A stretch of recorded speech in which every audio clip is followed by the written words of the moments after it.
učiteljica, odnosno ja njen kolega, ona će voditi ovaj program zajedno sa mnom, ali ajde mi ovo da otvorimo. Treći festival, nećemo praviti one zvanične govore, nemamo mikrofon, nemamo ništa, imamo samo jednu lepu i dragu ličnost. To je Robert Takarić, najtiražniji pisac za decu i mlade, pedagog, pozorišni pedagog, profesor istorije, malo je imao problema sa učiteljima, pokazuje mi neke stvari, sad hoćemo da ga zamolimo da otvori ovaj naš festival i da se malo poigra sa decom. Ako ima nekog malo odraslijeg, on neka se ponaša kao deca. A posle toga idemo, šta beše ovde? Karneval životinja, osnovna škola Trajko Stameković iz Leskovca. I uživajte.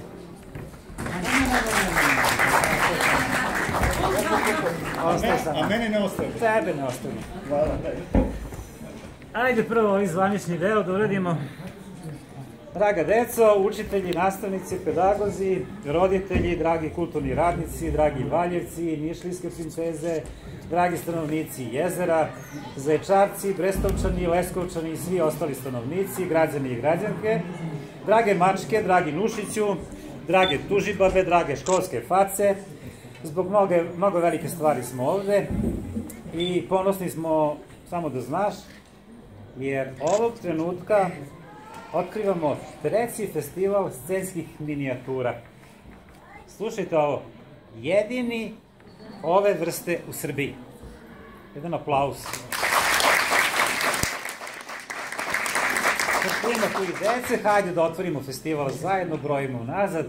3, 2, 1 i gleda ovo, festival je otvoren.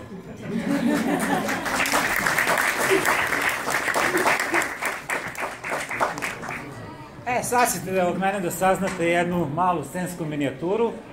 Ja sam ovu scensku minijaturu napisao za moju učiteljicu. Ima tu mnogo učiteljica.